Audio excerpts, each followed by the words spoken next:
आलं. लोक देतात आनंदानं, आनंदानं लोक देतात, पण मी पांडुरंगासाठी आलोय अशा भावनेनं जर आलं तर त्या देवाला आवडतं.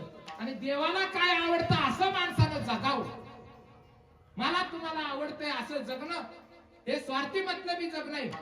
मनुष्यानं संतांनी सांगितलेल्या विचारानं कृती करणं म्हणजे देवाला आवडणं.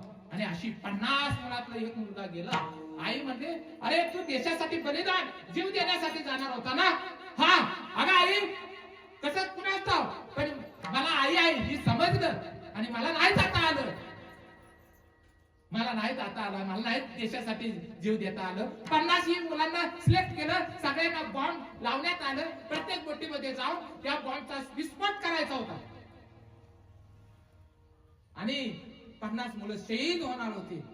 पण मला नाही जाता येईल. मी काय सांगतोय की फक्त सैनिकच मरत नसतो तर अख्खं कुटुंब मरत असतो. आईनं सुंदर असा स्वयंपाक बनवला, नाही जाता आलं का, परत जाता येईल तुला आणि देशासाठी जीव देता येईल. आईनं स्वयंपाक केला आणि सुंदर असं जेवण त्या मुलाला घातलं आणि पुरेपूर जेवण घातल्यानंतर आत गेली, चाकू घेतला. आईने थाप करून आपल्या पोटामध्ये काळजामध्ये काय केला, चाकू खुपसून घेतला आणि गतप्राण झाली.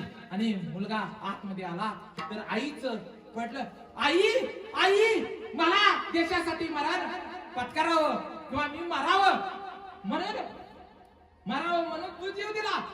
अगं आई देशासाठी माझा जीव जावा म्हणून तू बलिदान केलं. नुसती सैनिक मरत नसतो तर सैनिकाची आई सुद्धा मरत असते, आईने वडील सुद्धा मरत असतात, अख्खं कुटुंब मरत असतं.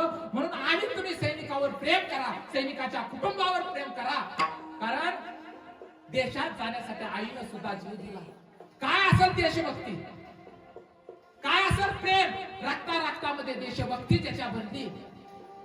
अशा देशभक्ती असणाऱ्या त्या कुटुंबाचा अख्खं कुटुंब.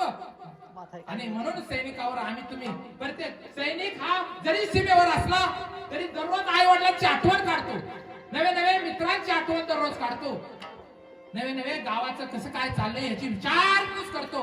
आणि आपण अशा सैनिकाला जर विसरत असेल तर आपल्यासारखं दुर्दैवी नाही. आणि अशा सैनिकाचं आपल्याला शहीद असणाऱ्या शहीद सोपान रामा जाधव 60-66 वर्ष होऊन गेले पण अजरामर झाले.